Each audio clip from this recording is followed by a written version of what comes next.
Hello, everyone. What is going on tonight? This is Unfound Live for the last day of March of 2025. 30 days has September, June. What is it?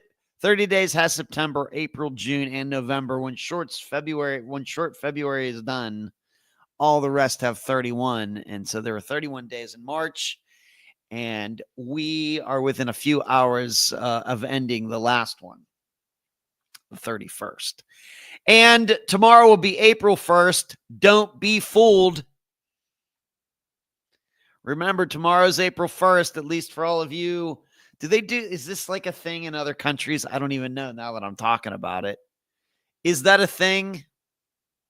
I don't know. But tomorrow, April 1st, don't be fooled. And I would say don't fool other people. I have to admit, I love to make jokes and get people to laugh and things. And anybody who follows me on Facebook, my private account, knows that. But when it comes to practical jokes and fooling people and things, that is not in my repertoire at all. Not at all. So if you're thinking about doing something like that tomorrow, please make it tasteful and not too hard-hitting. I think that's the reason I've kind of over the years stayed away from those TV shows like hidden camera shows and things. Just not into it at all. So tomorrow's April 1st. Remember that. So I have a fantastic show planned for you tonight. You can see in the title for the show tonight, we got Liz Barraza. I don't think, I really don't keep necessarily track of these things going way back to 2017 when I started doing this live show.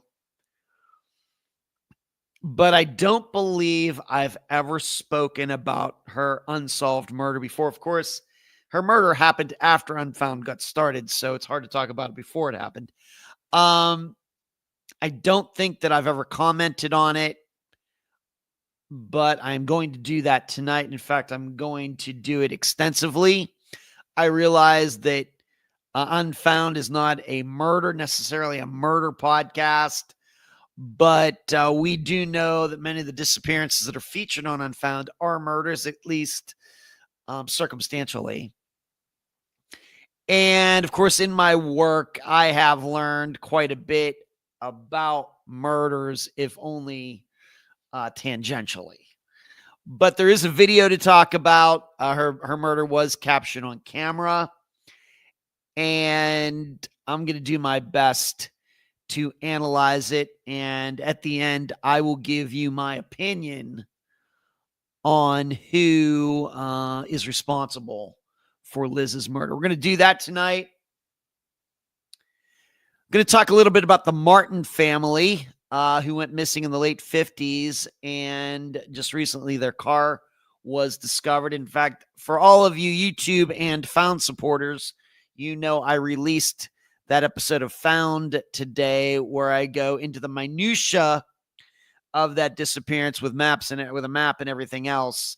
For the live show tonight, I'm just going to do it in very general terms. I want to talk a little bit about maybe what we can learn from the disappearance. And in reading about it, it is at least a little bit rare, but I'll get into that before we're done tonight. And we have Jody Huisentruit news, so that certainly has to be covered tonight. Not a lot of news, not groundbreaking news, not earth-shattering news, but it is a disappearance that Unfound is featured. And so I want to talk a little bit more about that. I have some other things on the agenda. Surely we'll get to some other topics before we are done over the next 2 hours as well. Please, as you are watching tonight, please give this show a thumbs up. Please give the channel a thumbs up. Subscribe. getting up there, 18,000. Maybe we'll get to 19,000 subscribers before the year's over. I get messages once in a while. You know, as good as this channel, this YouTube channel is, you should really, really have more subscribers. Don't I know it? I don't know what to tell you. I don't know how to explain it. And you should really have more viewers on your live show. You should have more viewers for all of your videos. I know. Hard time explaining that. All I can do is continue to do the best that I can do.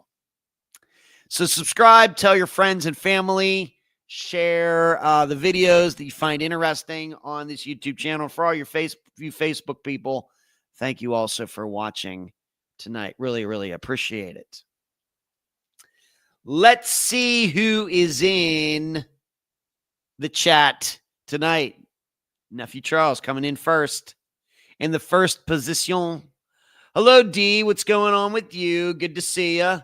Karen, Amy, Deborah, Carol.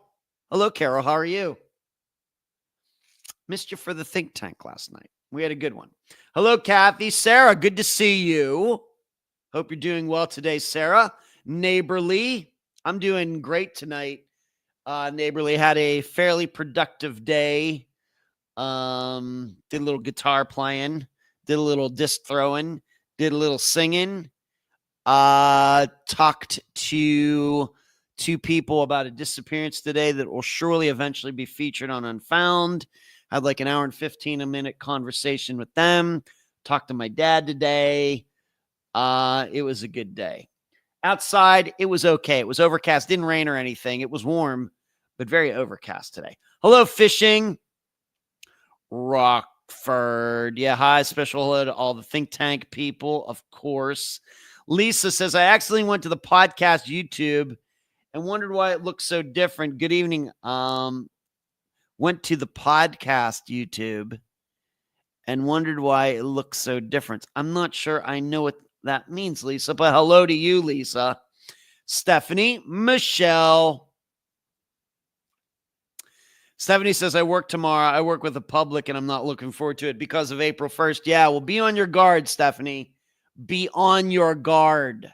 Maybe you need to write yourself a little stick-it note, or what is it, post-it note or something, and put it somewhere. Put it in your car or wherever and remind yourself. D, am I ready for tomorrow? I am. What D is asking me, why am I ready for tomorrow? I have a lot going on tomorrow, by the way. But what D is talking about is we are doing another trivia show, True Crime Trivia tomorrow at 3 p.m. Eastern time on YouTube on D's channel. We'll be coordinating that through StreamYard like I use for, you can see the little StreamYard logo there. She uses StreamYard as well. So we're going to be doing a little True Crime Trivia. Again, we did that a couple weeks ago. It was fun.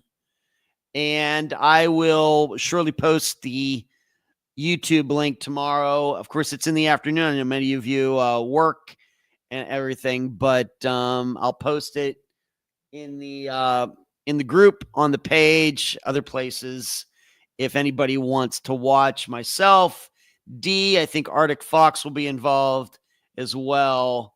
And our true crime knowledge will be tested. D hosts it, by the way. Had to work. I'll catch the think tank replay. Okay, Carol, good to hear. Lisa, I went to Found instead of this. I got it. Yeah, that might have been a little confusing for you, Lisa. Michelle says it's April here first here already, so I'm on the lookout. All right, be on guard, Michelle. Where are you, Michelle? You will have to tell the rest of us. I probably should know. You've probably said before. I apologize. But where are you, Michelle? Lisa says, and wondered where everyone was. Lisa kind of just hanging out in the chat by herself, you know. Wonder where everybody is. Rockford, I get the thinking that you should have more subscribers than other true crime podcasts, but that's a little like saying that people should be reading Tolstoy instead of watching The Bachelor. Oh, my goodness, Rockford. Am I Tolstoy? I'll take Leo Tolstoy. I know what you're saying, Rockford. And I agree, but I don't want to let my ego get too out of hand. But I appreciate that. Michelle, it's Sydney, Australia. Okay. Yeah, it's well into April 1st in Sydney, Michelle. Well, thanks for tuning in. Good to see you. Good day, I should say.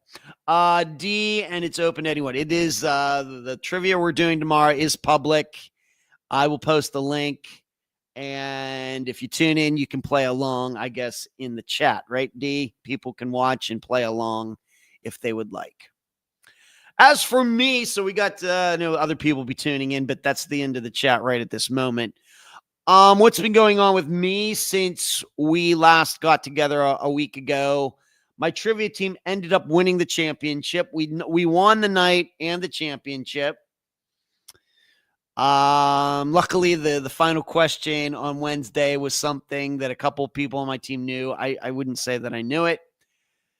So what a wild roller coaster of a season that was. Jockeying back and forth between us and another team.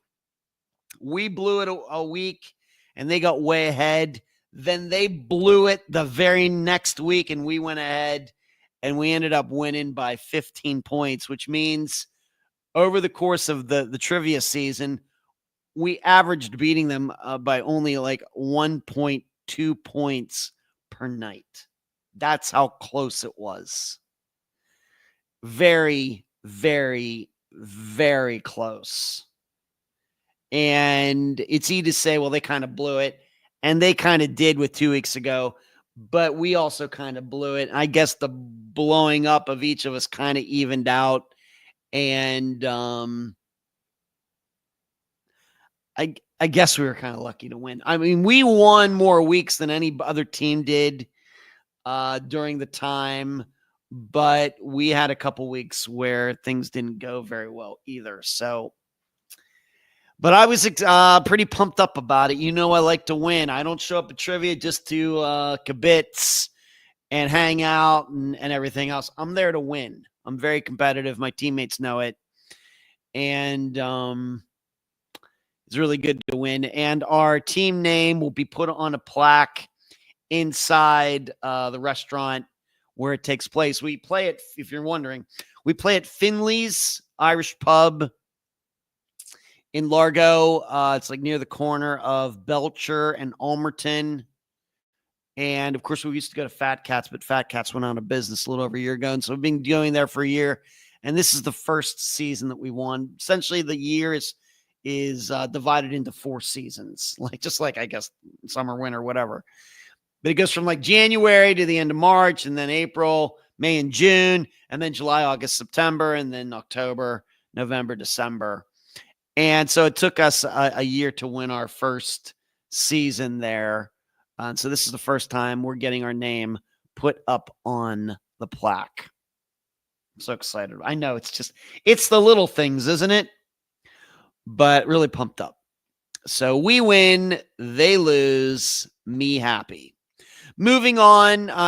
Oh, by the way, I went and played by myself on Saturday night. It was not good. Not good. Not a good night for Ed and trivia. Just couldn't get it going. Started off really well, did not finish very well. Moving on, probably many of you who have been watching this show for a long time probably said, man, he hasn't talked about disc golf very much.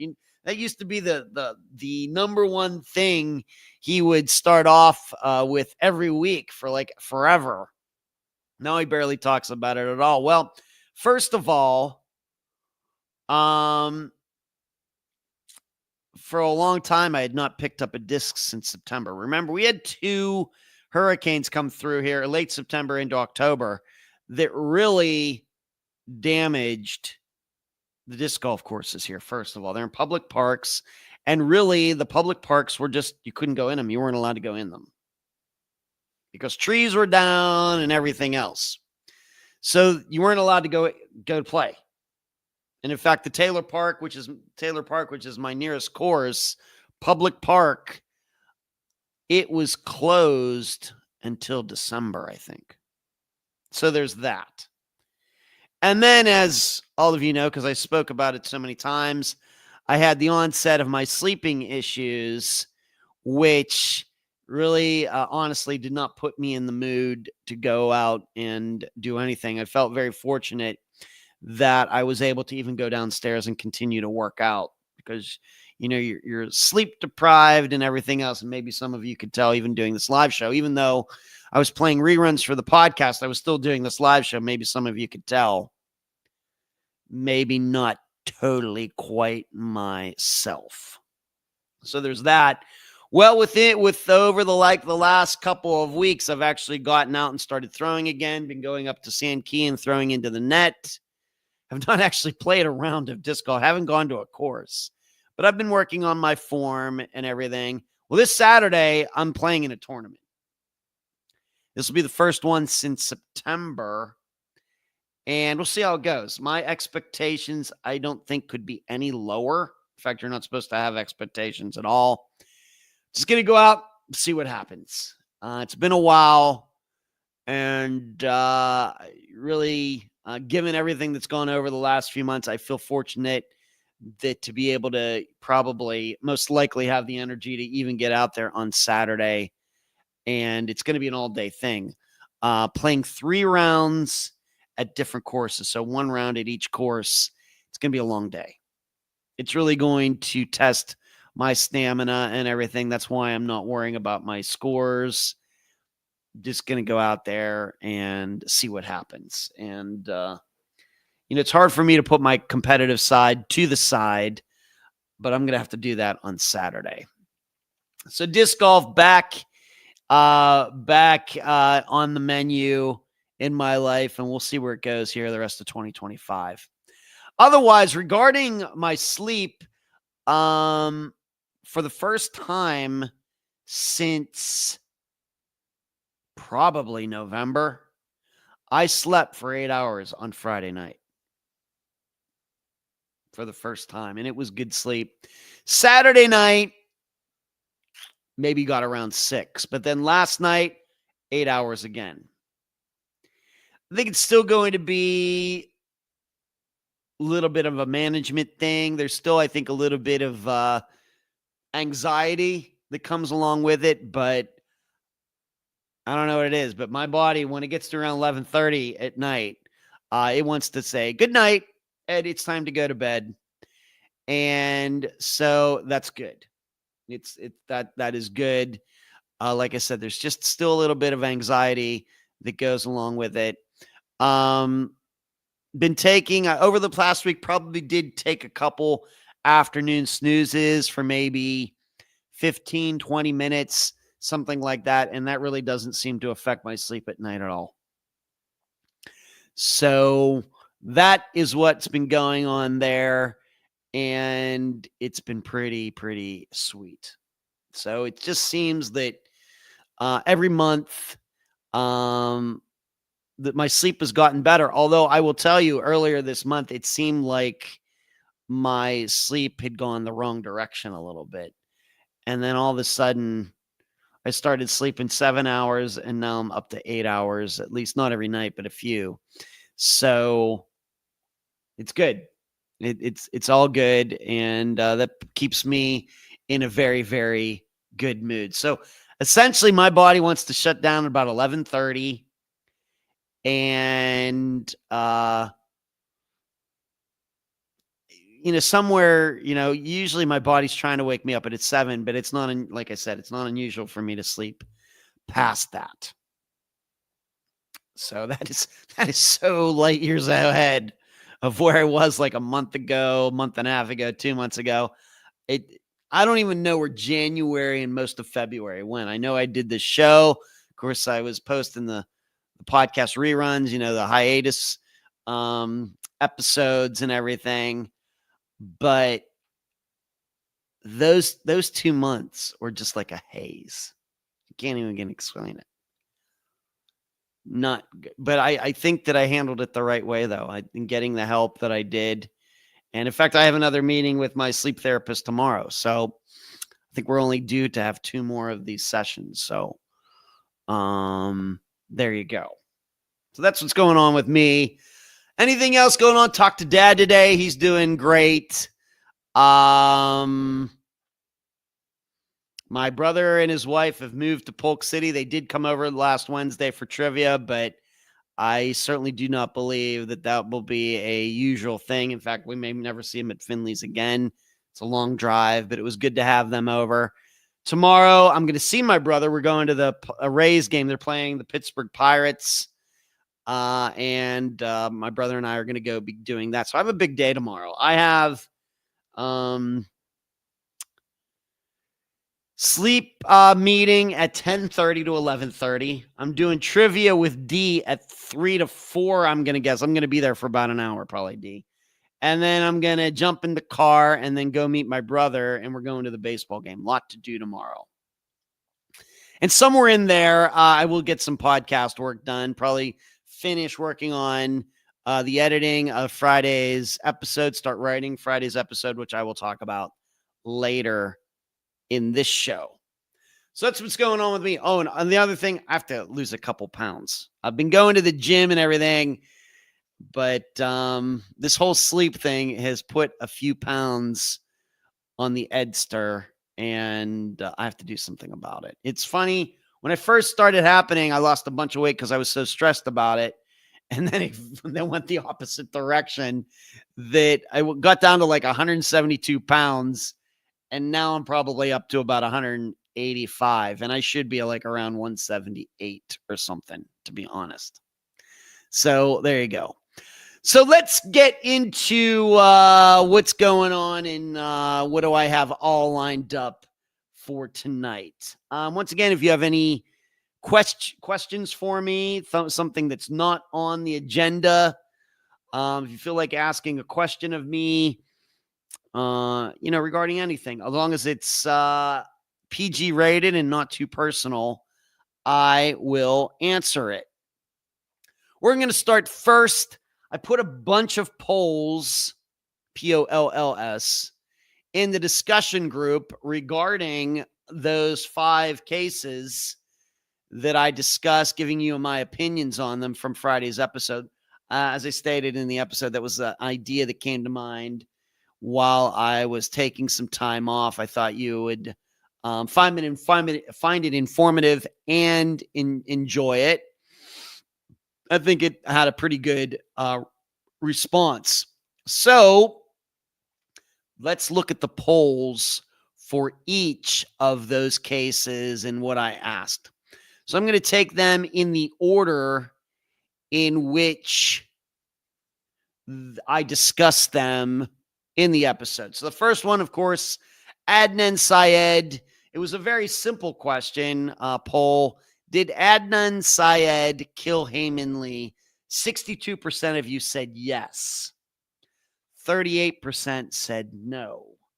And I want to compliment, and as you know, I'm not looking for groupthink here.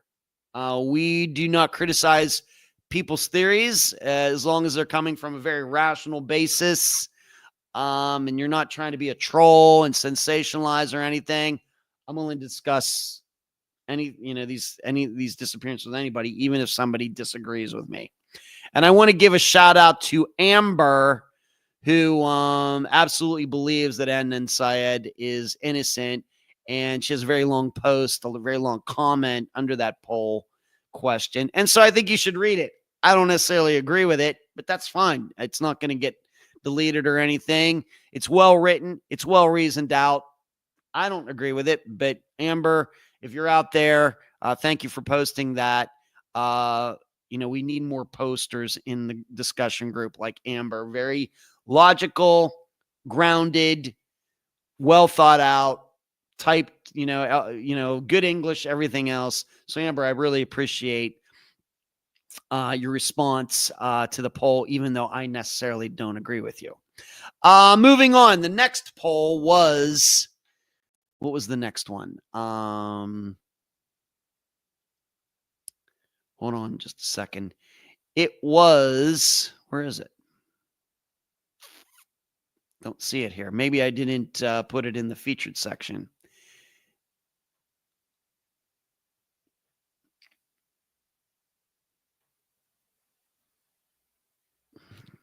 Hold on one second. Here it is. Did Jennifer Kessie That was the second one. Of course, we started with Anna and Syed. We went to Jennifer Kesse, who is still missing. Did Jennifer Kesse disappear on Monday night or Tuesday morning? I made the argument saying that she disappeared on Monday night. The poll does not, the pollster, the people who answered do not agree with me. At least a majority of them, 61%, said that yes, she disappeared on Tuesday, not Monday. Once again, totally fine by me. So there is that one. Thinking people, thinking that her parents are correct, that she did get up that morning, did all those things, and something happened on the way to her car. Maybe she made a car, maybe went somewhere, and that's where it happened. But the disappearance starts on Tuesday morning, not Monday night. So once again, 61% think Tuesday, 39% think Monday. The next topic was Karen Reed. And this poll probably, as far as the percentages go, one of the closest, I think, of all time in the polling that I've done of all the disappearances, all the polling that I've done in the last 8 years. The question is there a cover-up in the Karen Reed case? Which it seems to be a very hot topic for people who think that Karen Reed is a scapegoat. There's some sort of was staged by somebody or something like that. 53% of the respondents says yes, there is a cover-up. 47% say no, almost 50-50. Of course, I came out on the side that I do not believe that there is a cover-up. And like I said, I like this. I like it that, with people maybe disagreeing with me. I do not want an audience of groupthink members. All right. I'm not a dictator. I'm not a king. You're not forced to agree with me. And as long as we can have intelligent discussions, even when we disagree. So once again, by just a few percentage points, the people who answered this question about Karen Reed disagree with me. Is there a cover-up in the Karen Reed case? 53% said yes. 47% said no. Next question. Next topic was, will the Zodiac Killer, that was the fourth topic that I covered on last Friday's episode. Will the Zodiac Killer ever be identified? This is a little depressing. 70% said the Zodiac Killer will never be identified. 70%. Not good. Even though I made the argument that I believe that the Zodiac Killer is not an American, or at least maybe is an American, but spent a lot of time in Europe, something along those lines. I made my argument. You listen to it. I don't have to go through it again. I happen to believe the Zodiac Killer will eventually be identified. Now, that doesn't mean it's going to happen tomorrow, or it's even going to happen in my lifetime. Say I live to be 85. My dad's 88. I tell him all the time, Dad, I'm probably not going to make it to your age. And he said, oh, sure you are, Ed. You take care of yourself, everything. My biological mother made it to 88. But if I make it to 85 years old, so 31 years from now, I kind of am holding out the idea that the Zodiac Killer will be identified. I don't know how that's going to happen. But I realize that people are not going to forget about it. It's not something that's just vanishing into history or anything. So somebody's it's going to take probably some luck or something. But I guess I'm in the 30% that say yes, he will be identified. But for the poll, 70% of people say that he will not, I guess, never be identified. Wow, let's hope that's not true. Charlotte, hello, Charlotte. Good to see you. And then the final poll question, and it's interesting that, these questions, 5 topics, 5 poll questions. Let me look here. The audience at least the people in the discussion group who chose to answer these poll questions, they only agreed with me on one of them. That is something. That is something, but that's what I'm looking for. The final topic was, of course, the murder of Missy Beavers in Midlothian, Texas. We're coming up on the 9-year anniversary. And was Missy Beavers targeted? 80% of the people who answered that poll, the question, said yes, she was targeted. And, of course, then the corresponding 20% said no. I, of course, came out in the episode and said, I do not believe that she was targeted. So the pollsters, once again, this is just in the discussion group.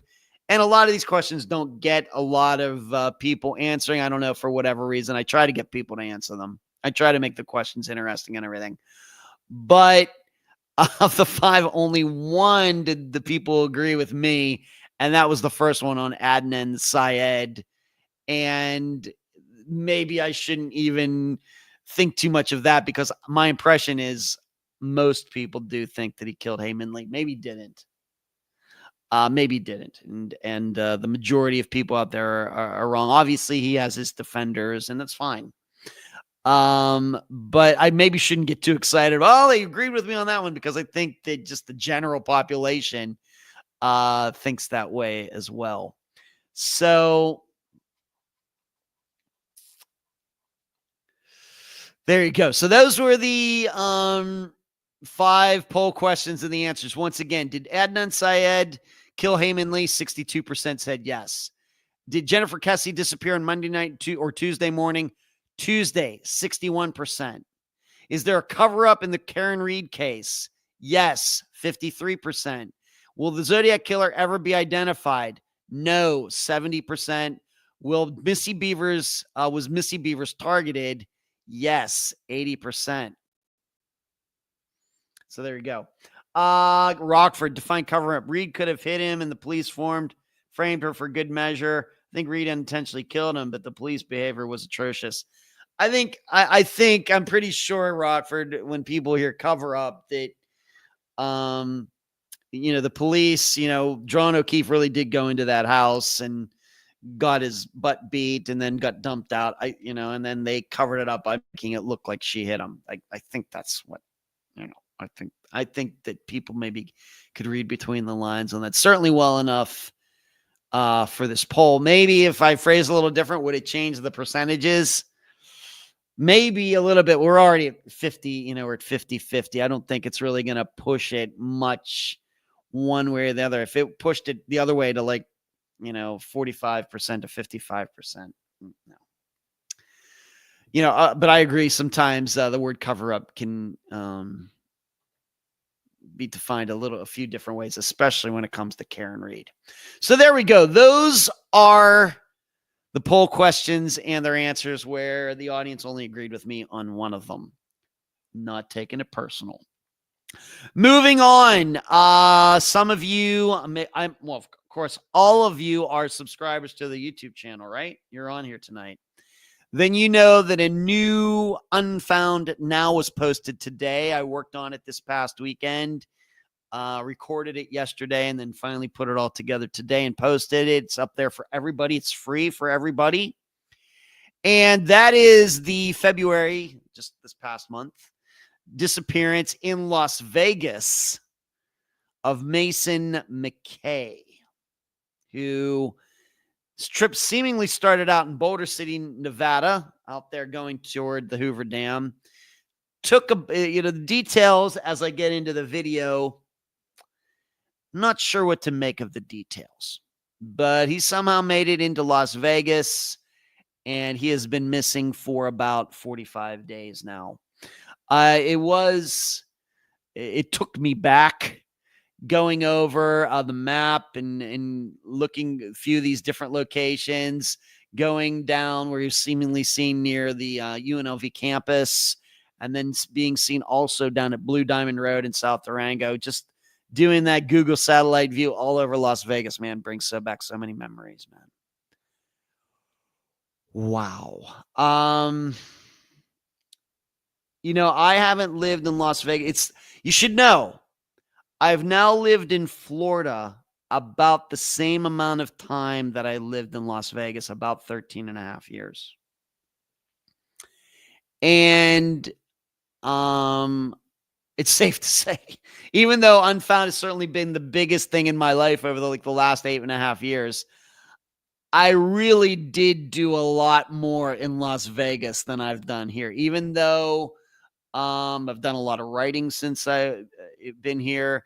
I've, of course, got into the sport of disc golf, technically at the tail end of living in Las Vegas, but coming down here, all the tournaments and all the places all over the state that I've been to play, doing the podcast for 8.5 years, going to the different universes. Certainly I've done a lot in the last 13.5 years, but when I start doing that satellite view over the city of Las Vegas and all the different places that I was for all sorts of different regular reasons and crazy reasons. Oh my goodness. Just,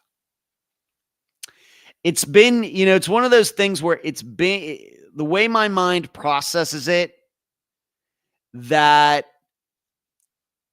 it's been so long since I lived there. I know 13 and a half years. I mean, it's not that long. A 13-year-old, if a child was born when I left Las Vegas, the kid will only be 13 and a half years old. That's not very old, but it seems like a long time ago to me. It's almost like it was a dream that I really never lived in Las Vegas. I just dreamed about living there. That's where we are now in my mind regarding Las Vegas. Remember, I've not been back to the city since I left. The closest I got was, I don't know, is Amarillo, Texas or Denver, Colorado closer to Las Vegas? I can't do that off the top of my head. Because remember, I went to Amarillo in 2019 to go to the important locations for Tom Brown's disappearance. And then I went to Denver 3 times, 3 years in a row for Steve Pankey reasons. But I've never been back to Las Vegas, and I've never been to the Pacific time zone. That's where. So when I think about that, it's kind of like a dream. Even though I still have friends there, I still communicate with some of them. It's just so weird. Thinking about living on East Tropicana for those years and then down in South Rainbow and the jobs that I had and all the place. It's just crazy. So Mason McKay, I hope you will check it out. It's the newest Unfound Now episode. And you will hear my analysis at the end, what I think about the disappearance. But with all of these Unfound Nows, there's always educational points that I want to get across. And of course I do that once again. It's interesting. We're coming up on the 5-year anniversary of Unfound Now. That was a series I started during COVID in the summer of 2020. And of course I've missed a few months here and there, but there's what would it be? 12 times 5 is 60. I have 50 episodes of Unfound Now, which is just crazy. So check it out if you could.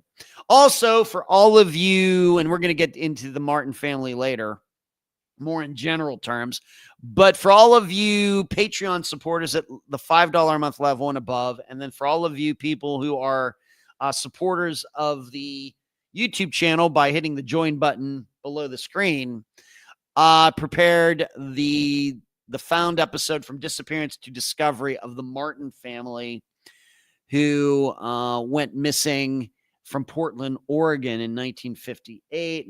Maybe some of you remember that just recently the Martin's family's car was found in the Columbia River. And so I decided to do the found episode on them and how some of them have been found, some of them have not been found. And I really get into do my best to try to figure out, well, what exactly happened here? And that's what I do with the Found episodes. You should sign up, $5 a month level or above on Patreon, or hit the join button below on YouTube to check out that series that also is a monthly series. I think I've been doing that for 2 years now. And I started that series because not only do we have to be experts on disappearances, looking at them, being able to analyze them, but we also have to understand, well, how do they get solved?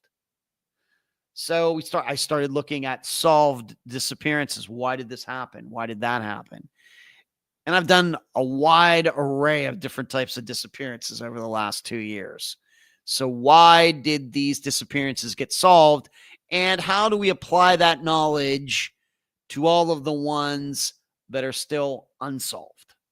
So that's a series called Found. And I'll be talking, like I said, a little bit later before we're done tonight. I'll just touch upon just some general analysis of the Martin family, but I really get deep into it with the Found episode that I think runs for about 50 minutes or something.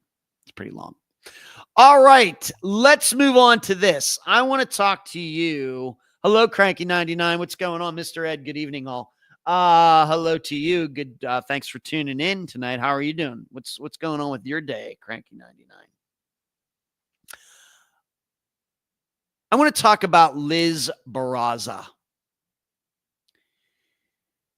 She was a woman who was murdered not that long ago.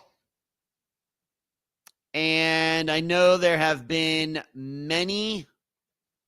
Let me pull something up here. Just one moment, if I could. Let me pull something up here.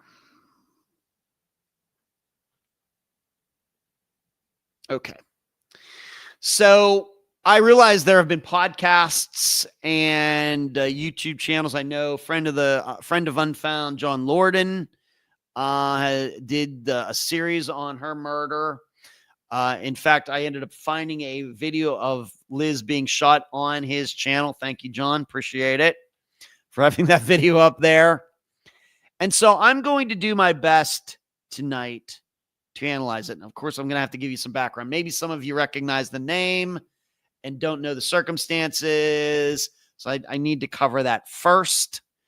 And before I'm done here, this is going to be a while. I mean, it's what, 9:43. This might take a half hour at least to go through all of this. But I've never done this before. So I got all. It's my show. I can do what I want. So Liz Barraza,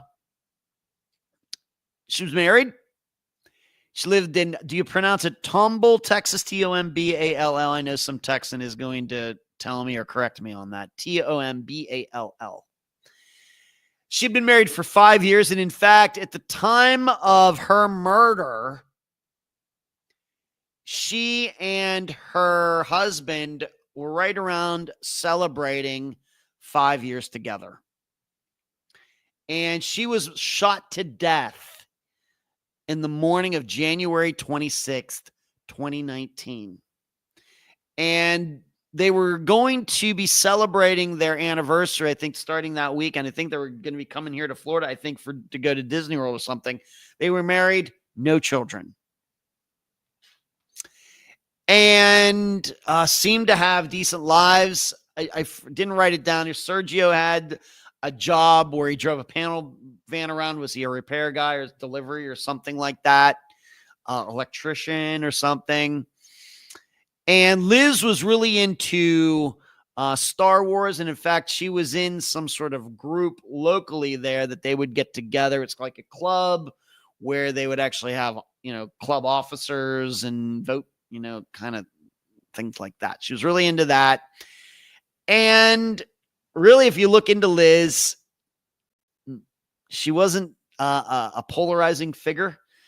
Seems everybody liked her, although some stories have come out. Was there something going on in the Star Wars club and maybe something going on there? But as best as I can tell, it's no different than what you might see in a disc golf club, people jockeying for position, for power, who wants to be president, who gets to raise the money, who gets to decide what direction, everything else. I see that all the time right here in Florida with disc golf people. To me, it didn't seem like anything that was outside the norm. I'm not there, though.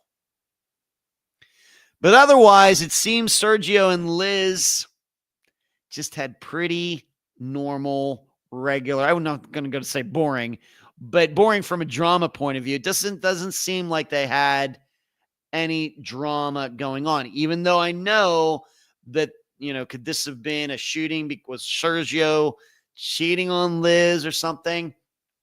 I've done my best to try to get a good handle on it, and nothing factual. Certainly might have been going on, but nothing concrete at all. And when I get into my reasoning on all of this, it's one of those things where I think if it were that, this would have been solved by now, I think.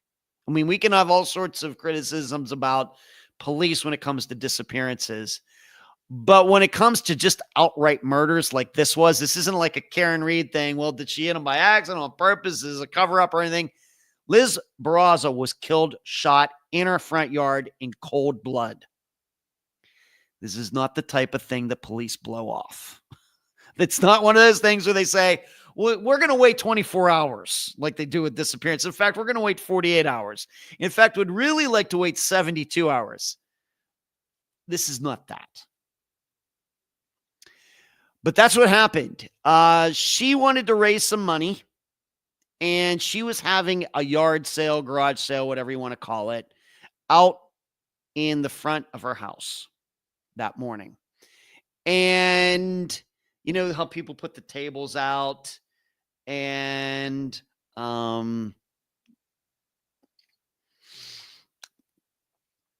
stuff. It kind of looks like a junkyard. Your house look kind of in the yard looks like a junkyard. I'm not into yard sales or anything, but I know a lot of people go and they might get some deals. They might find something that's interesting or maybe something that's valuable and the homeowner doesn't know what it is. You get it for a couple bucks and it's really worth a couple $100 or something like that. You might see those things like on, what is that, Roadshow? Village Roadshow or whatever that's called on PBS. Once in a while, somebody brings in a plate and they think it's worth $50 and this is from the colonial period. It's worth $20,000, something like that. That's what she was doing to raise money. And the way this all goes down, given that I just spoke about Missy Beaver's murder on Friday, it's kind of the same thing where you have video of the killer. My belief is they have video of Missy Beavers being killed inside the church, although that's not been made public. But Liz's murder has. Why the difference? Maybe because of the method. Maybe. But in both situations, you have videos of the murderers, and you get this impression, this is going to be solved in no time. Whereas Missy's is not solved. We're coming up with 9 years. And with Liz, we just passed 6 years. Even though I think that the police, these are priorities. These murders are still priorities, even though they're not necessarily working on them. But it's a lot different than in disappearances. Probably the creepiest thing about watching the video, which you can find in a variety of places. Rockford's saying that it's Aaron Stoner maybe has the video up on his channel as well. Terrific work on the case. Great in-depth video series from a year ago. Yeah, I think I knew that he did that. You're going to find it in a variety of places. Some of the videos are edited. The actual shooting death is edited out. If you go to John Lorden's channel, he has it up. It's the complete thing. It is a disturbing video. Anytime you see somebody being shot in cold blood, and me even being a gun guy and everything, am I a gun guy? I don't know. I have guns. I don't know if I'm a gun guy. But it's creepy because the killer looks like a ghost. That's the weird thing. When you see this person approaching Liz, who's standing at the table, and it's still kind of dark out. So you can tell what's going on, but I wouldn't say that the video is clear. But way in the distance, you see this figure come off the street, walk up to Liz, and then before long, the gunshots are going off. The killer looks like a ghost. Everything is like very black and everything. But whatever this person was wearing was kind of white. I'm not saying it was white, but the video, the way it processes the information looks like it looks like a white ghost coming up to the table. And then all you know that the gunshots are going off. I mean, that's so anyway, here is my analysis. Now, what you actually see in the video, of course, there are a couple different videos, but there's only one video that actually shows the shooting. They also have like a ring video. It doesn't show the shooting, but it's really close. In fact, it is Liz Barraza's ring camera from her front door of her house. You don't see it, but you hear the gunshots. The gunshots are so loud.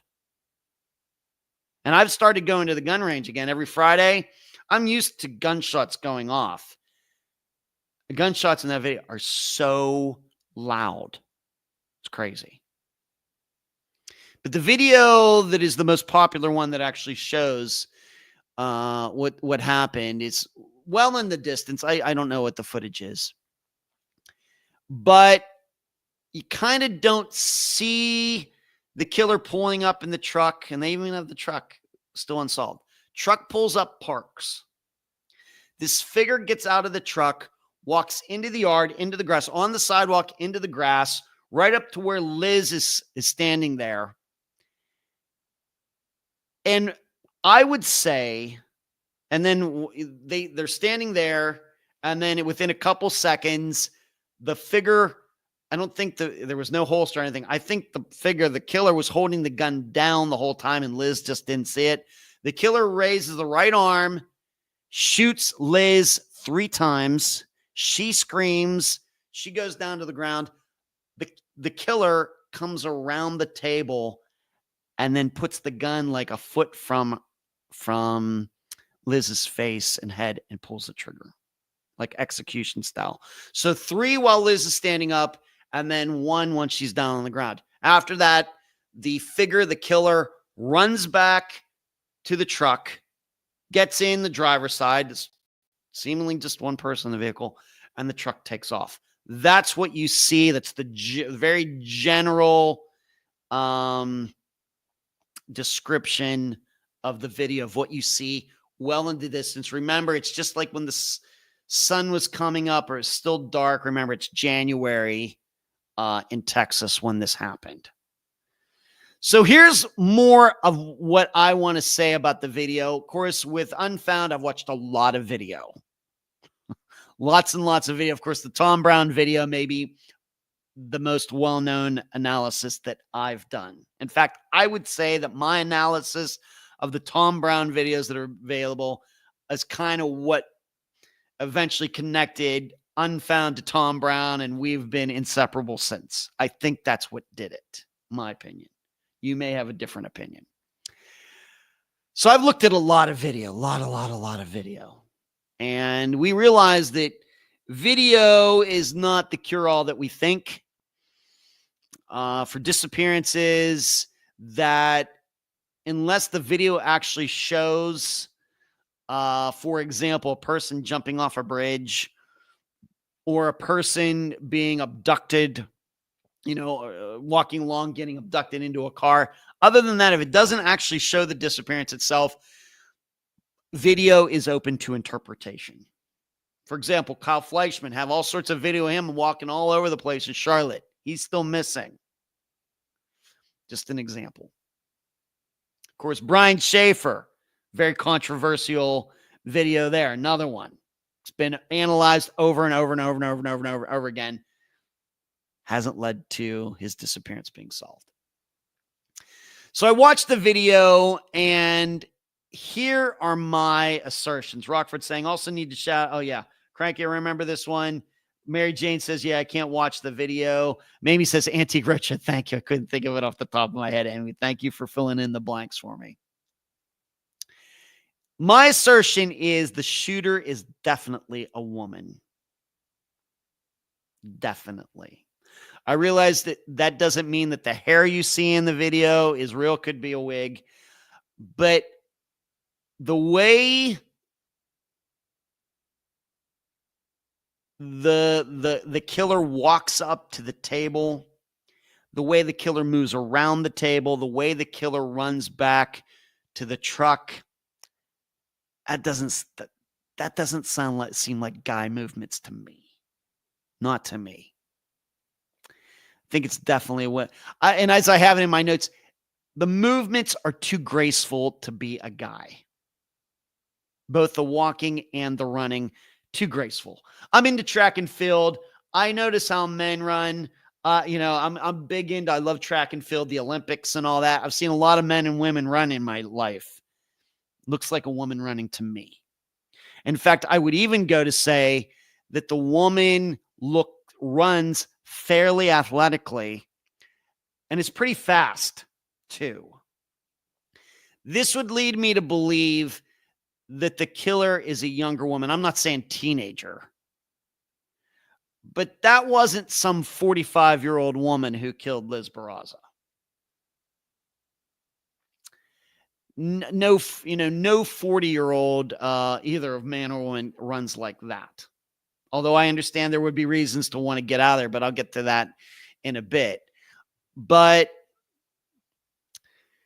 that's my insight. So just to get that out of the way, I'm definitely thinking this killer is a woman, too graceful to be a guy, young. Look at how she moves. She's fast. No 40-year-old runs like that. Okay, so I'm thinking a woman at the oldest would be in early 30s. Because you watch the video, I know some of you have not seen it. If you do watch it, after that last gunshot goes off, that killer is running, not a guy. So, in addition, now what you also need to know is the police checked video from all the other houses around, and they did find out that about 4 hours before this murder happened, the killer was already driving around the neighborhood in this truck. And it's not a unique truck, but it's not, I drive a white Hyundai Sonata, one of the most common cars in the United States. It's not a Sonata either. It's not a purple Ferrari. It's not a white Hyundai Sonata.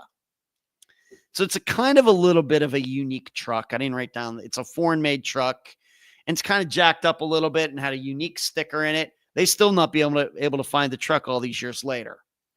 But they were able to determine, because the truck is unique, they were able to check out video and showed that this killer was riding around in the neighborhood like 4 hours before this murder happened, and had parked one place, then moved. It wasn't like the killer just showed up there at that particular time and shot Liz. The killer had been in the area for quite a while. Moving on. What I would also say is that Kathy says 45 is old. Don't get me started, Kathy. Don't get me off on a tangent. Sorry. Here's what I also know. The killer is not a gun person. All right. The killer is not a gun person. This is also one of those things where I've watched a lot of gun shooting videos, because I go to the channel Active Self-Protection, and they show self-defense shootings every day on there. And so you get to see how people use guns in real world situations. I go to the range, but how shootings really happen in real life is not like going to the range. You go to the range so you become comfortable with your gun, because in the moment, if you're defending yourself, you're going to need to have the basics down. That doesn't mean you're absolutely going to be the best shot, but you're going to have good technique if you need to defend yourself, should that happen. The person who just buys a gun and says, well, I'll figure it out, if I ever get attacked, good luck with that. Good luck with that. But certainly this person is not a gun person. Why? Well, first of all, the killer chose to use one hand on the gun when shooting Liz. Now, granted, the killer was very close to her, just over a table. They were maybe 7 feet away from each other, something very, very close. So it's hard to miss somebody at 7 feet, not 7 yards, 7 feet. Still, using one hand on a gun is not recommended if you want to hit anything. In fact, I would say if you have one hand, you don't have one hand on a gun. So usually, of course, you're supposed to have two hands on the gun, which is how you practice. You have one hand on the gun, unless you're really, really, really skilled. Good luck hitting something in quick motion like this killer did. It in the dark, 15 feet away. It's just because once you see it, you see the killer pull the gun up and just start pulling the trigger. I mean, it's very, very quick. The advantage is it's very close distance. But if the distance had been 15 feet, which if you don't know what 15 feet is, that's like a free throw in basketball. And that's not that far. That's how hard it is to hit somebody with if you're just holding a gun with one hand. But it seems this killer hit Liz with all four. Now, granted, the last one, she was on the ground. They were all three, only because Liz was so close. And what you see is as the person is shooting with one hand, the killer is pushing the gun at Liz. Once again, this is a huge telltale sign this person doesn't know anything about guns. One-handed, pushing the gun at Liz, horrible technique. And I have it written in my notes. If the killer had not been that close to Liz, the killer would have missed her. Pretty sure, given the situation and everything else. The killer had the advantage. Even though I believe it's a woman, I'm just going to keep saying the killer because technically we're not sure. But if Liz had been farther away, I think at least some of those bullets would have missed. So, but that's not because the killer's a good shot. It's because Liz was so close, because you watch the video, and if you know anything about guns, you can look at it and say, yeah, this isn't a gun person. The other thing I would say about this shooting, another reason I think that it's a woman, is because it was a revolver that was used. Here's what I know. Once again, going to the range enough to notice. The only people who reliably, constantly, predictably shoot revolvers these days and carry them for self-defense, or carry them and have them, are women and old guys. If you are a gun owner, for example, men who are, let's say, 60 years old and younger, I would be shocked if even 5% of that demographic, I'm in that demographic, if they are carrying a gun, guns primarily uses a revolver. Men 60 years old and down and younger basically all shoot semi-automatic guns. I've seen it at the range. You see it. Whereas when I'm at the range and I see somebody using a revolver, it's an old guy, or of course, women go to the range too. They shoot revolvers too. Why? You say, well, what is it? What is it? The reason that old guys and women most likely are to use revolvers is because it takes some hand strength, arm strength to shoot a semi-automatic. That doesn't mean women can't do it. Of course, there's many women police officers out there who have semi-automatics, but you need to train with that. Semi-automatics are hard to use because they have heavy springs in them to be able to move the slide on the top, and it's just easier. You have a revolver, you don't have to worry about that. You have fewer shots, but for those types of people, those guns are easier to use. And it's about ease of use, not necessarily about how many shots you have. Remember, all you need is one if you're a good shot. Liz Barraza was shot with a revolver. So automatically, the odds of her being killed by a guy under the age of 60 is greatly, greatly, greatly reduced. And then you add into the fact, you see how the killer runs away. That's not some 65-year-old guy running away. That is why I continue to say this was a woman who killed her.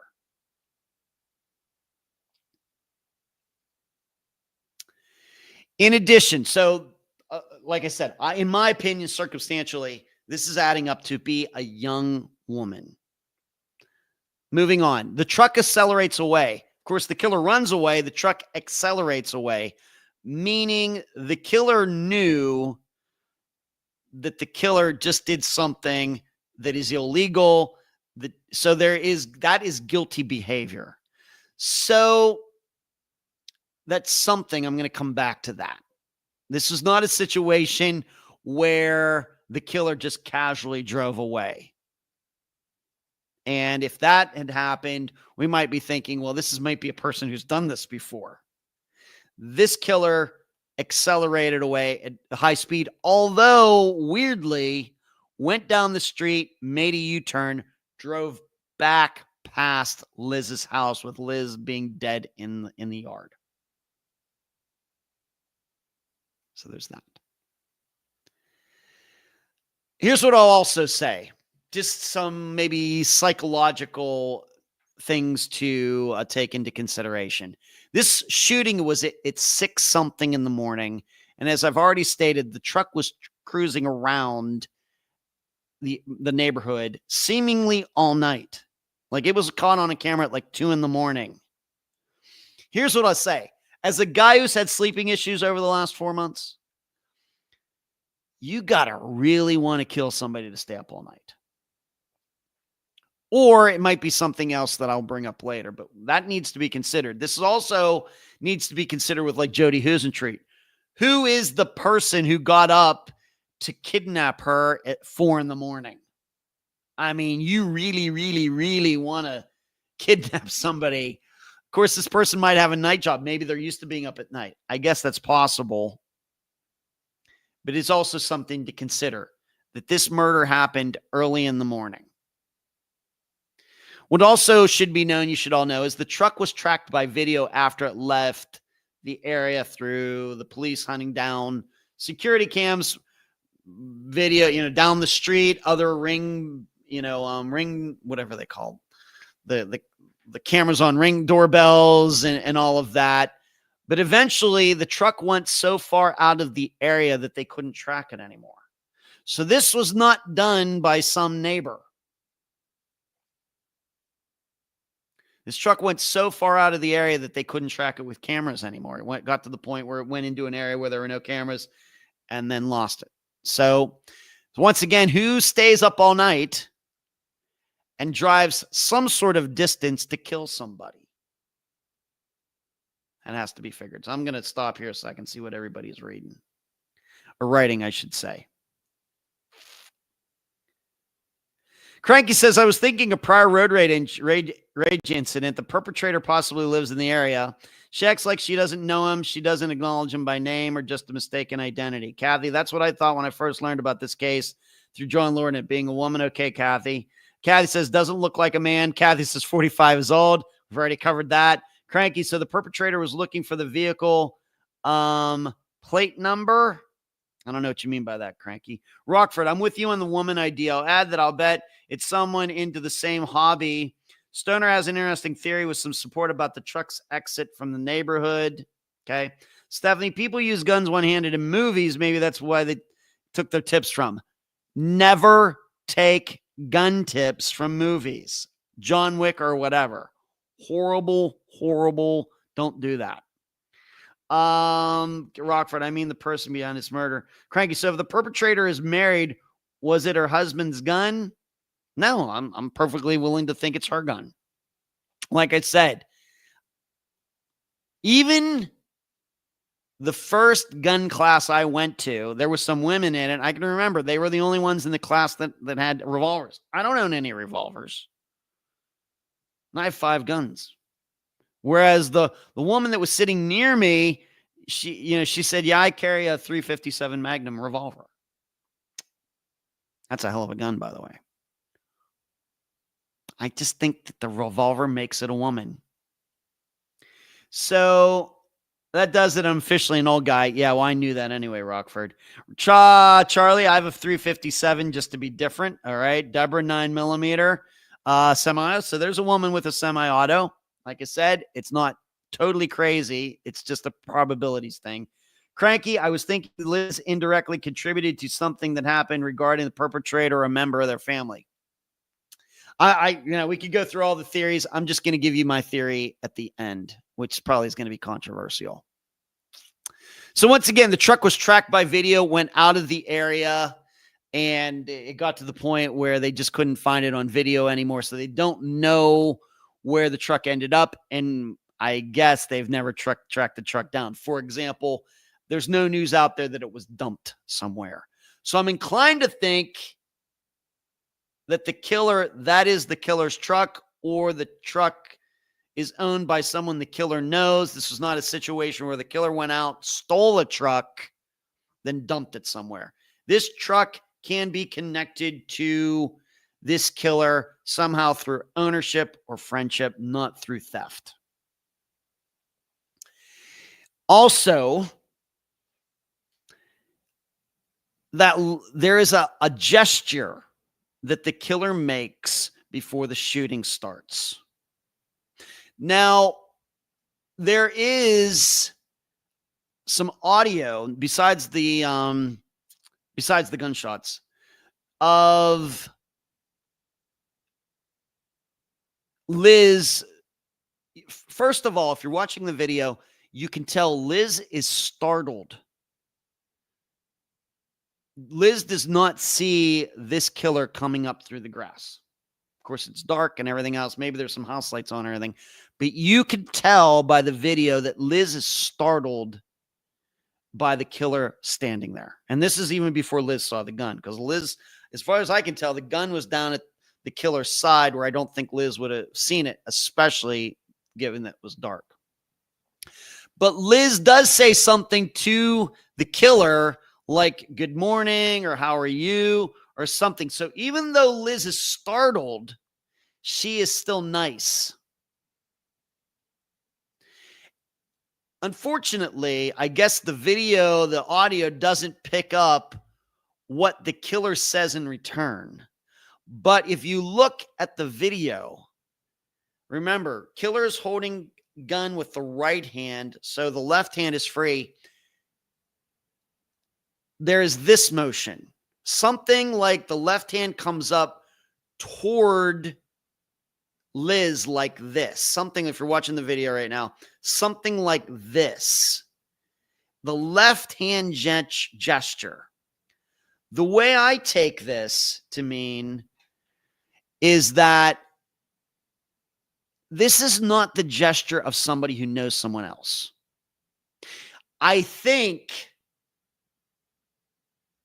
Deborah says, I didn't say I was good at it. Not yet. Well, I hope you do get good at it yet.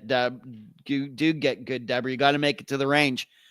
If you should happen to need that thing, you don't need to be an expert. You just need to be comfortable. Get to a comfortable point with your gun. Doesn't need to be expert. Comfortable. Serenity was her own truck. We don't know. Nobody knows if that was the killer's truck or not. All I will say is the truck was surely not stolen.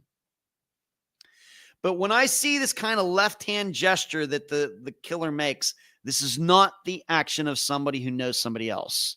If we know people, if we're going up to them, the last thing we're doing is putting our hand out like this. Like this. Not a hi. It's like this. And it's more along the lines, when I see that motion, it's like, excuse me. It's like, this is not said, but when I see the gesture, what goes through my head is, excuse me, sorry to disturb you. It's not, hey, Liz, it's me. And we have to remember, this shooting happened very, very quickly. And being that this was kind of an execution style shooting, I'll have to tell you, it does not strike me, though, as being very personal. And I realize most people think, well, this was something personal. Liz knew the killer. I think between what Liz said to the killer and what the killer did with the hand gesture, this gives me the impression that these two people did not know each other. That doesn't mean that obviously the killer was there on that street, but at the very least, Liz did not know her killer. And the killer did not know Liz well enough to say, hey, Liz, how do you like this? Instead, it's this gesture, which to me is a gesture between strangers. Excuse me, pardon me. Can I have your attention for a little bit? Whereas if it's somebody you knew, you just say, hey, what's up? No hand gestures. Something to think about. What I think is also noteworthy is that the only thing that's caught on audio is Liz saying hi to this person. Liz even though it happens fairly quickly, there are still some seconds. Liz had a chance to respond to whatever the killer said before the trigger was pulled. There was no response. Maybe she didn't know what to say. Remember, the way it seemingly went down is that the killer comes up and says something to Liz, although it's not audible, with the hand gesture. Liz is startled. She says good morning or whatever she said. There is something that goes on for a couple seconds, and then the killer starts shooting. But it's obvious to me that the killer said something after Liz said good morning or whatever exactly Liz said. But Liz didn't respond. Maybe she didn't have time to respond, but that's not how I look at it. So I'm thinking, did the killer say something and Liz just really didn't know what to say? Because there's no argument. There's no body language of an argument in those few seconds, nothing like that. No names, nothing. I would also say that a lot of people made a big deal about the killer showing up right after Sergio left. That's true, but that does not equate to causation and correlation to me. That's just a fact. How you want to define it and look at it is a lot of different interpretations that could be done there. I also think this. If this killer was really attached to Sergio, they would have figured it out by now. Like I said, this is not a disappearance where, police blow it off and do all the crazy stuff that, we've talked about over the last 8.5 years. Police take murders seriously, especially when they happen in suburbs with women out in their yards getting ready for a yard sale. They take those kind of things very, very, very seriously. And surely they went up and down and all around with Sergio, and he's still walking around a free man. So that is why I am inclined to think that this had nothing to do with Sergio. It's just a coincidence. Okay, Rockford. So here's some other things, the way I also look at it. Sergio would not hire a woman. If we agree that it's a woman, he would not hire a woman to kill his wife.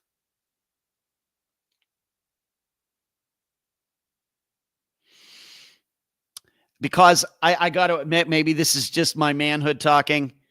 If Sergio, if this is some woman in his life that did this, would she ever really respect him? He wants his wife dead, but he expects her to do it.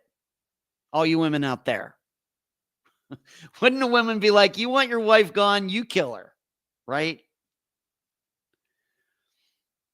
Still, could have been a woman who thought she might have a chance with Sergio getting Liz out of the way. And Sergio is not aware of that. Sergio did end up getting married again, but not for a year and a half, which I don't find to be that suspicious.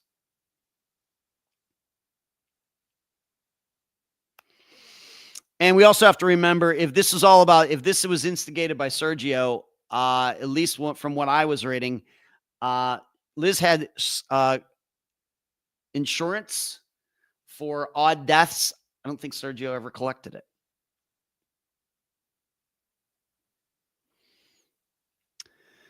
So moving on, this Legion, this group, it was called the Legion, but it had something to do with Star Wars. There was some voting issue, certainly something was worth looking into, but I remind you, this murder is over 6 years old and nobody's been arrested for anything. This is once again one of those things where I think if this was that closely connected to Liz, where they have the kind of, not the actual, they know the kind of gun used, they have the caliber used, they have the kind of truck, the color, this unique sticker on it, and all of these things, they would have figured it out by now. If this was a disappearance, of course, anything's possible. But still, is it worth looking into? They looked into it, seemingly has not gone anywhere. I think that means something. Likewise, I think that this had something to do with some relationship or something like that. I also believe it would have been solved by now. Why? Because we live in the age of technology. If Liz was communicating, if she was cheating on Sergio and, if, can you believe it was a woman did this, if she was cheating on with some other guy and the girlfriend of the guy found out, went over there and shot him, this would all been figured out by now. They would have social media, because remember, being that Liz was murdered, she would not have had time to clean up her phone or clean up her social media or clean out her emails or anything else. There would certainly have been communications between the two that could have been exposed. But here we are, and you can't find anything out there regarding any of that. So I know this is going to be very controversial. I think what also draws me to my conclusion is that if we're to accept that it's a woman, I will also say that this woman, once again, because she looked like a ghost, whatever this killer, if she is a woman, was wearing,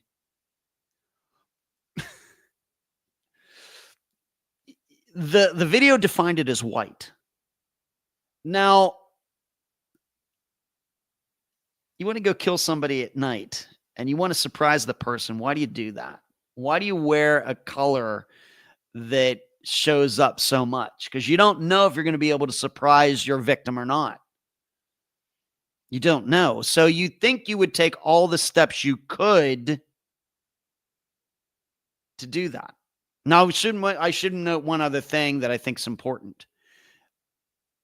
It's unclear how many people really knew that Liz was holding this yard sale in the first place. This is not something that had been advertised weeks in advance. She had just put up some signs. Sergio helped her the night before, and I think she posted something on Facebook the day before. So somebody was wanting to kill her, and it had something to do with a yard sale. That seems like a really quick, really, the turnaround time on that would have had to have been very, very, very, very, very, very fast. I mean, did somebody really say, I really want to kill Liz, but I can't find a way to do it? Oh, she's having this yard sale. Now I have a chance tomorrow to do that tomorrow morning. Man, that seems unlikely. Man, oh man, oh man, that seems unlikely. So I know this is going to be a very controversial conclusion, what I've deduced from all of this. Just looking at it the best that I can.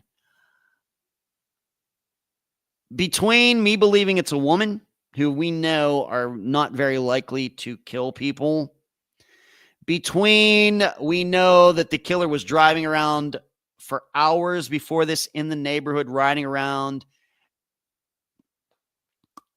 I know this is gonna be very controversial. I think this was a random killing. I think that this person might have been on drugs or whatever else. I think this person was riding around the neighborhood looking for somebody to kill. And I think that if this killer had run across somebody walking their dog first that morning, that person would have been killed. Somebody jogging, that person would have been killed. Remember, random killings happen. Remember the woman who was running in Nashville or Louisville or wherever it was, and the guy pulled over in his minivan, abducted her, killed her. I mean, I know they're rare, but they are statistically significant. I think somebody was just riding around somebody to kill and saw her out in the yard, killed her.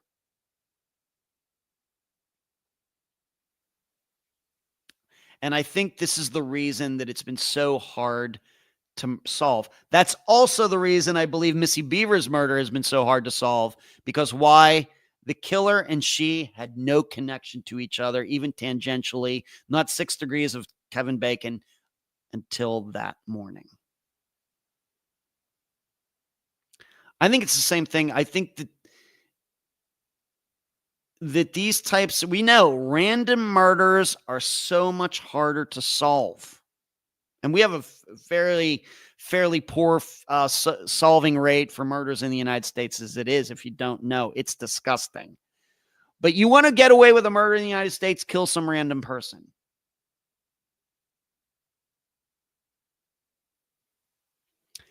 I think this is a random killing.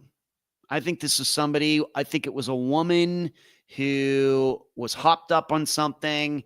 I might have had mental health issues because, like I said, what the killer is wearing, if you want to get away with a murder, it seems like the worst of all choices what this killer seemed to be wearing.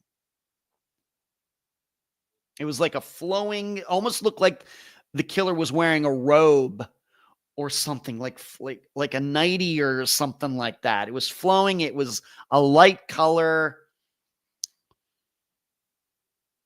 I think this was random. So what's everybody saying here?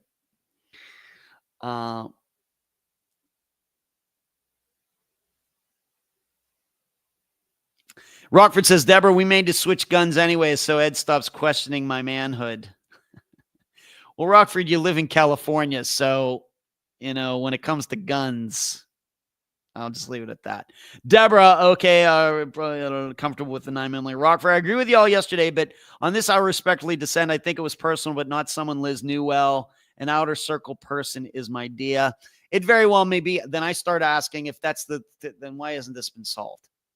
It seems like this would have been solved fairly quickly if it was somebody even tangentially connected to Liz. Just watched it. I still think it's a long-haired dude. All right, Cranky. That looks like a 40-something-year-old guy that runs away. All right. The perpetrator had their eye on that house for weeks. No, I don't think so at all. The perpetrator had been cruising around in the neighborhood for just a few hours before. How did this killer know about the garage sale? Well, maybe the killer didn't. There's nothing saying the killer did know. There's nothing saying that the killer did know. That's just, once again, I think people are jumping to conclusions. Well, if you think that Liz was targeted, then the person must have known about the garage sale. I don't think there's any evidence that Liz was targeted. She was just murdered. It's confirmation bias thinking that it was targeted. She might have been targeted, but there's no proof of that. I wonder if the yard sale was posted in the paper. I don't think it was. Stephanie, so much scarier if it's random. Serenity. So the killer was within her circle. If she shared it on Facebook, there's, once again, Serenity, it's confirmation bias thinking that the yard sale and the killing were connected. There's no proof of that. All we know is Liz was holding a yard sale and she got murdered. Just like the guy who killed the jogger out there. Did he know that she was jogging that morning? I don't know. Maybe not. It's the same thing. Hi, Ed. I agree with your theory. Not controversial for me. Do you think there was a second person in the truck? No. Not if it was a crazy woman driving around looking for somebody to kill. No. Deborah, why they didn't take anything? They did not. Rockford, wow. Okay, respect it. I wanted to think it through. What about the other person in the truck, in it or not? Not that I could tell from the video that I watched. I read a lot about it. Didn't say anything. Serena says, I don't think it was random. Fine by me. RK, I'll stick on the theory the car was casing, waiting for Esmond to leave for working, meaning a hit. Fine. I just want to remind everybody there's no proof of that. There's no proof of what I'm saying either. But when you automatically start jumping into, well, because Sergio left, that it has to be, it was timing, there's no proof of that. There's no causation or correlation. It very well may be true. That doesn't mean it is true. But when I put together that it's obvious this person is not a gun person, when I know that the person has been driving around the neighborhood all night, when I know that the truck hasn't been tracked down, even though it has a unique sticker on it, when I know that it's most likely a woman who aren't likely to kill people, when I know that it's still unsolved after 6 years, just like Missy Beavers is, I have to go to the idea that I have to go with what I think about Missy Beavers. I, of course, have already stated I don't think she was targeted. I've got to think the same way here. Deborah says, goth was the killer some goth person? I don't know. And if I thought that it was connected to Sergio, once again, it seems like that would have been. Did Liz have a job working with the public? I don't remember. The only thing I would say is the reason that I don't think it was attached to the yard sale is because the yard sale just became a thing like they might have been thinking about it for a while, but it wasn't posted publicly until like the day before. And that's why I said somebody saw that and said, I can kill her at 6 a.m. It seems unlikely. Likewise, if somebody did know about it for longer than that, this would then mean it was somebody close to Liz. It wouldn't all of those people been investigated already? Probably. Once again, this isn't a disappearance. They'd be looking, and the police probably more open-minded than I am. They probably might think a guy in a wig. Where's the truck? This sticker, what is this sticker? Who has these stickers, these unique stickers on their vehicles and everything? Still unsolved. That should all tell us something. That it's probably more random than it seems.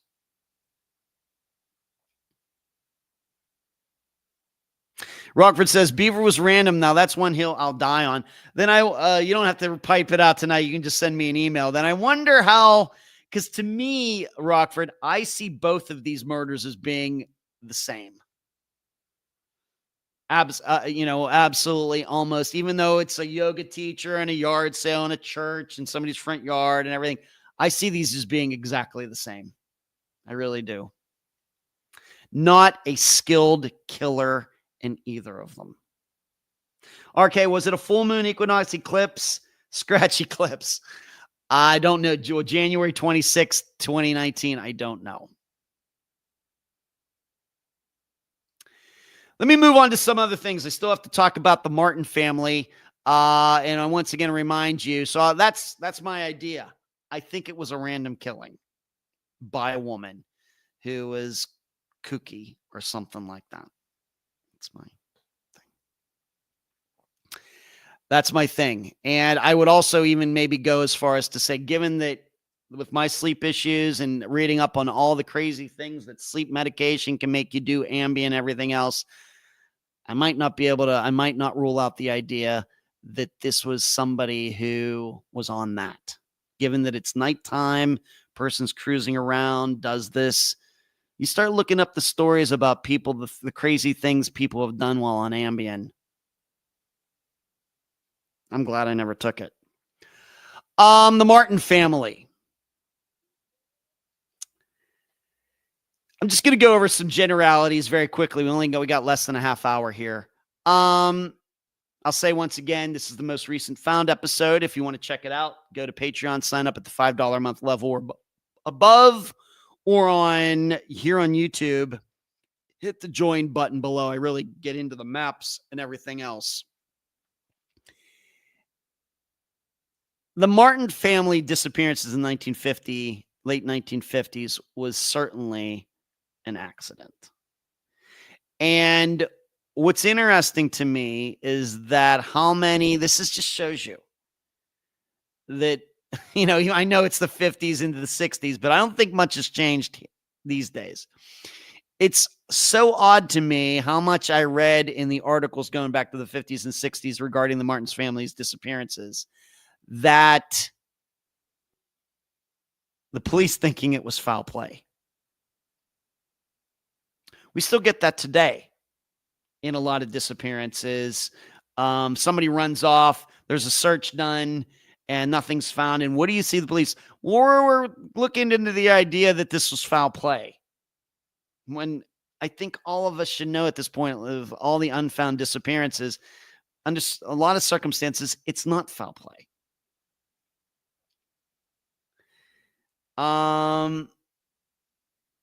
Cranky, people usually have a sense of humor when they put a bunch of stickers on their vehicle. Yeah, or not. Depends what the stickers are.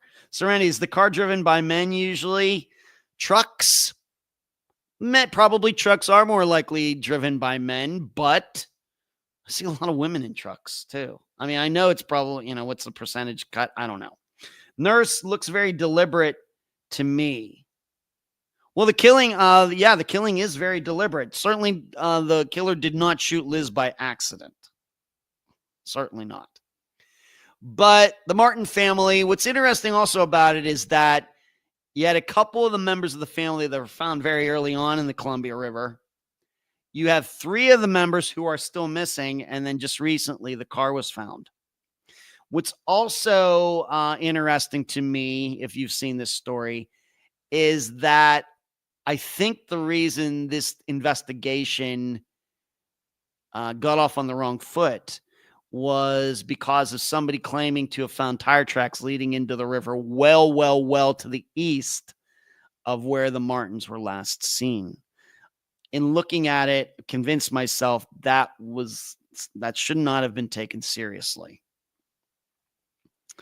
So those are just some of the generalities of the Martin family, the husband and wife and 3 daughters who went missing, going on a kind of a Christmas trip, and they never returned, never to be seen again. The couple daughters were found dead in the water. They seem to have died due to drowning, but the rest of the family and the car were not found at the time. And then just very, very recently, the car was found at a place called Cascade Locks by a diver. I think the diver was in there because of the Martin family. I do not think this was by accident.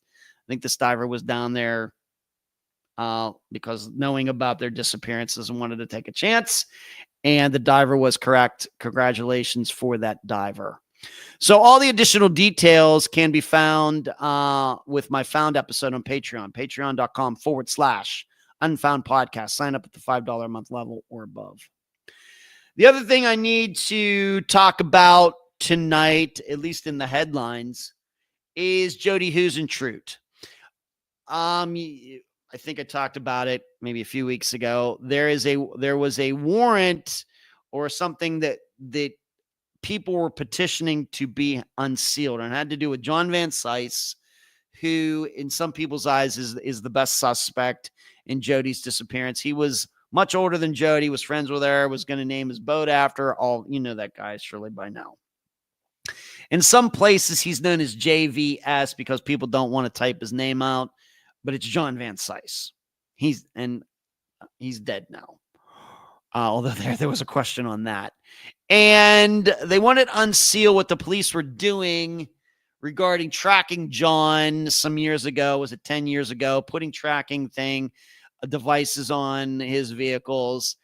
And the court has decided that they're not going to release the whole thing. They're just going to release a partial part of it. I think that's going to be happening this next month in April sometime.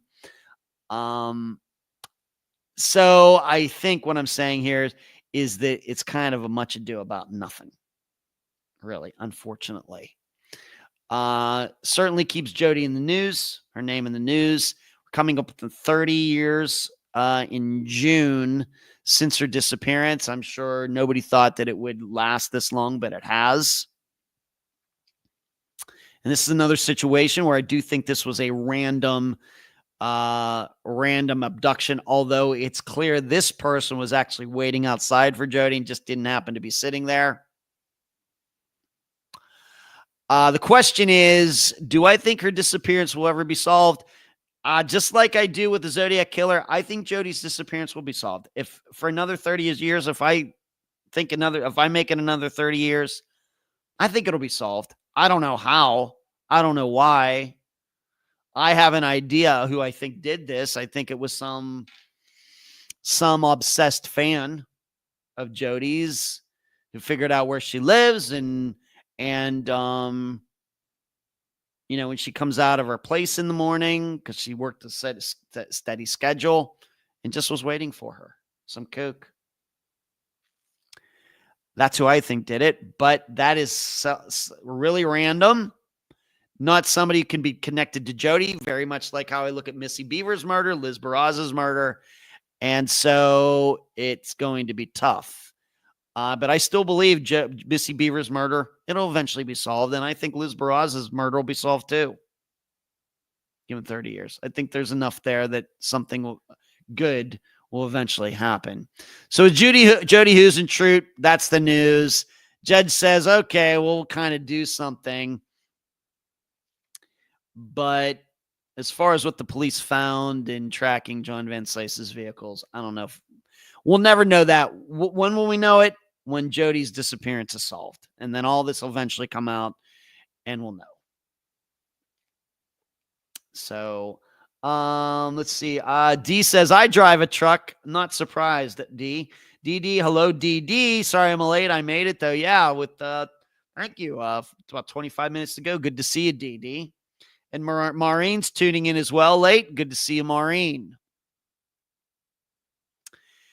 Moving on. A listener sent me this. I did not know this. But if you'll remember the disappearance of Toby Anderson, that was a young man going way back who disappeared. Was it from Oregon? And I'm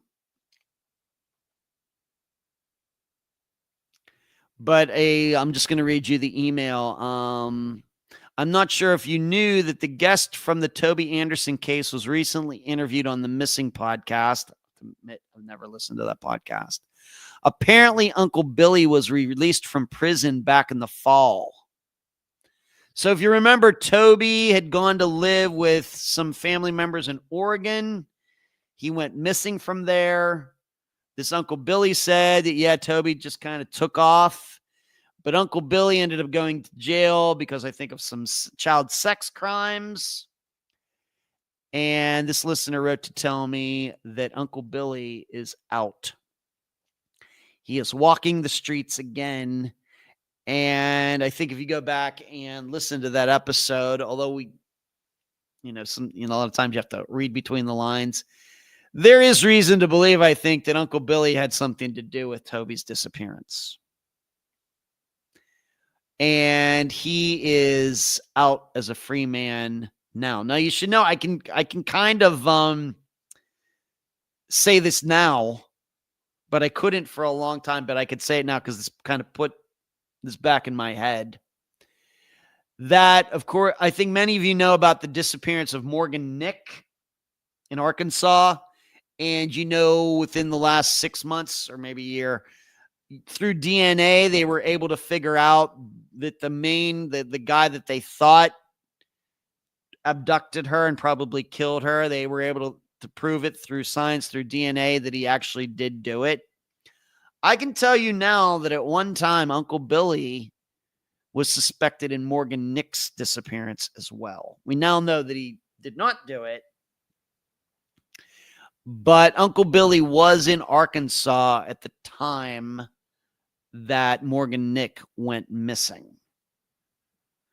But we now know that he did not do that. Does kind of fit the profile, but the science has ruled Uncle Billy out. Well, anyway, Uncle Billy, Toby had gone to live with them. He goes missing. And Uncle Billy, the rest of the group of the family that lived out there in Oregon, did not tell a very complete story. Uncle Billy eventually goes to jail for molesting kids. And so I guess we could be open to the kind of theory, was Uncle Billy doing something with Toby and Toby was going to blab. And so Uncle Billy had to kill him. I guess it's possible. And in fact, the way people look at Andra Bowman's murder is certainly the same. That right after she started telling a school counselor that she was being abused at home, she went missing. I do not think that that is a coincidence. Of course, by her father. So there you go. Little Toby Anderson news. I suppose I will include that in the update episode that will be coming out the last Friday or some Friday in April. I haven't determined what Friday yet, but sometime in April. Cranky, I think Missy Beaver's killer is probably an older woman in her late 50s or mid 60s. That's not the way I'm leaning on that one, Cranky. Kind of the opposite. Maureen, I'm driving I-5 north of Seattle right now past Boeing Field. All right, Maureen. We'll drive safely. I guess it's 7:46 out there. I guess maybe the sun has just gone down out there, right? Kind of dusk. Little. Rockford says, sorry, but I'm picturing Walton Goggins' Uncle Baby Billy from the Righteous Gemstones and Shane on the Shield. I know Walton Goggins is from the Shield. I don't know what that other thing is, though. Sorry, Uncle Baby Billy. Yeah, Walton Goggins. All right. Walton Goggins, man. Who would have thunk that when you think back the show The Shield, that Walton Goggins would be the actor who came out of that and would have all the work over the last 20 years? I would have never suspected. Of course, Vic Mackey's the actor, the guy played him. He had already had a career to that time, playing the commish. And then he ended up being in those X-Men movies. But I really can't tell you what he's done over the last 10 years. Whereas Walton Goggins, he's everywhere. That dude is everywhere. He was in an Ant-Man movie. He does commercials now. I would have never. If you'd have told me back in 2003 that Walton Goggins was going to have a big career in 20 years from then, I would have said, man, that's crazy. I guess that's why I'm not a talent agent. I was wondering if Toby caught Uncle Billy doing something terrible with a child, and that's why Toby is missing. MT. That sounds like a viable theory too. Rockford, Goggins is fantastic. Acevedo is that guy in movies and TV. Yeah, Acevedo was in an episode of Star Trek The Next Generation going way back to the late 1980s, Rockford. Of course, Glenn Close, she already had, I'm not going to judge her anything that's happened since. She had a huge career even, before the Shield. So that doesn't really count. But Walton Goggins, man, I don't know if I consider him to be a great actor or something. He just must be very easy to work with. Everybody likes him and everything because he's certainly not, when it comes to acting, he's certainly not Dustin Hoffman or anything. So I don't know. Just random thought here as we get late into this live show. Forrest Whitaker, same thing. Yeah, Forrest Whitaker had a huge career well before The Shield. That was a fantastic show. You're bringing back memories, Rockford. See, when I think of The Shield, that's when I was working at Star Trek, so they kind of go together there. And I just The Shield was the last TV show that I watched where I was like, gotta see it. Gotta see it. I was kind of like that with Law and Order, but The Shield was like you waited for bated breath, like many of you have done in recent years with Game of Thrones and all these other shows, none of which I've ever watched. But I did that with The Shield back in the day. All right, moving on. I want to cover, what do we got? 11 minutes left. I want to talk about this weird story out of Atlanta. Days after an Atlanta man died in a scuba diving accident in Hawaii. So, guy in Atlanta goes to Hawaii to scuba dive. I don't know by himself, but authorities said they found the skeletal remains of his son who had gone missing 4 years prior in a treehouse in this man's yard. So the son goes missing in 2021. I don't know if a report was filed or not. We're going to read this. Henry France, 74, died while scuba diving off the coast of Maui on March 10th. The Atlanta Pipe Band said in an Instagram post, this guy was a bagpipe guy. The Atlanta Pipe Band must have bagpipes. You can find pictures of this guy holding his bagpipes. A founding member of the APB in 1970, past pipe major and dedicated member for 55 years, Henry's impact on our band and the piping community was immeasurable. It is unclear what caused the scuba accident. The Maui Police Department did not immediately return a request for comment to confirm France's death. France's family could not immediately be reached for comment. The Decatur Police Department in Atlanta, not Michigan, said in a statement that on March 16th, 6 days after France died, his family found human remains in a backyard treehouse at France's home in Decatur, Georgia, about 6 miles northwest of. It's not funny, but I mean, wow.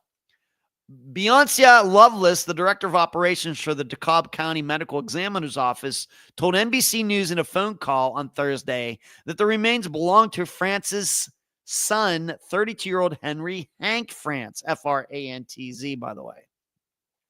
Loveless said that her office is not yet determined the cause of death. Local reports said the son went missing 4 years prior. A Decatur police spokesperson told NBC News in a phone call that the son was never reported missing to the department.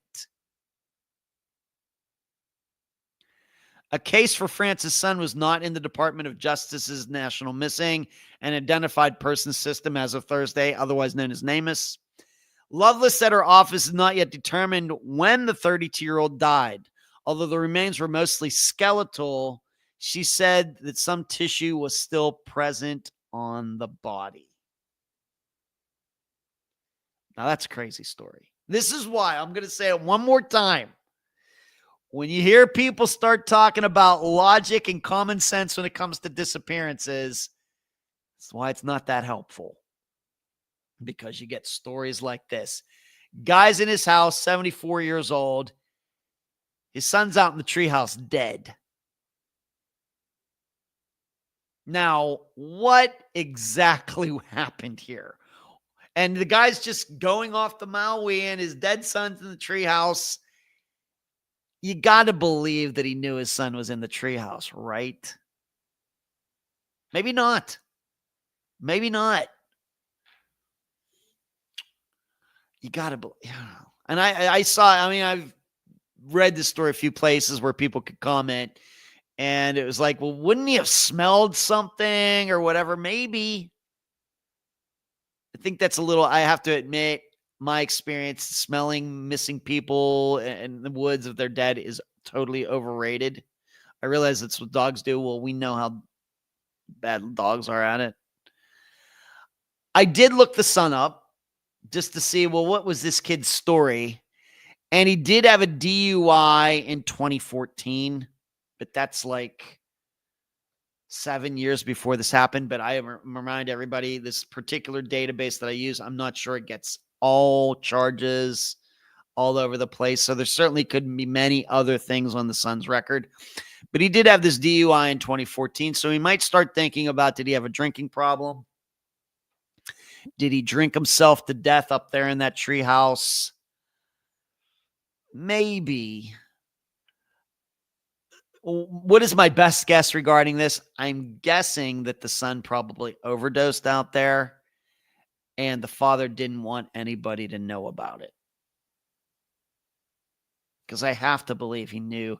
You know, son goes missing, you'd think that the guy would do something.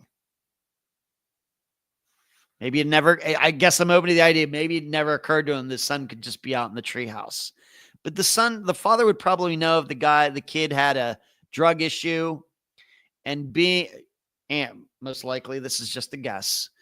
And I'm guessing if the son had a drug issue, this might not have been the first time that he would shoot up in the treehouse just to stay away from everybody. Do you not think that the father would check that if the son, goes missing? You'd think. So I know this sounds crazy, but I think the father knew his son was there and just didn't want to do anything about it. The question is, what about the rest of the family, though? My perception is that the son and father lived in this house together. I don't know if the guy who just died in the scuba accident, did he get divorced or something? I don't know. Now, if we find out that the mother of the dead kid and the dead guy in the treehouse also lived there with other people, and then it gets really, really, really, really complicated and weird very fast. If it's not complicated and weird already. But I got to tell you, I think this is a situation the father absolutely knew that his son was up in that treehouse and just didn't want to do anything about it. Just that, he's dead. Nobody has to know. Overdosed. And that's where he's going to be. And maybe maybe this is exactly what the father wanted. I'm going to die one of these days, whether from natural causes or an accident. They'll come in here and, eventually find my son in the back, and they're going to think it's all weird and everything. It's going to be a great story for everybody. The question is, what caused them to go up into this treehouse in the first place? Where was the connection between this guy missing and them going to check this treehouse? Were they doing it because they were doing like a land assessment or something? I don't know. I don't know how they eventually went up to this treehouse and looked inside. What would that have anything to do with this guy dying from scuba diving in Hawaii? It's hard to understand. I don't know. But that is one crazy story. This just shows you how weird these disappearances could be. I like I said, I think the father knew where the son was all the time. I'm not sure if any other family members knew. Of course, we know. Look at Daniel Villarreal. He was found dead in somebody's, pool house. But I think this is way weirder than Daniel Villarreal, the resolution to that. Maureen says, oh my God, my dad's name is Henry Franz. He lives in Slippery Rock. That's crazy. I know Slippery Rock. Yeah. This is with a T though, Maureen. Frantz. So maybe your dad can relish in that. It's not exactly the same name. Nurse, he may not have gone out there very often. How big of a yard? I don't know.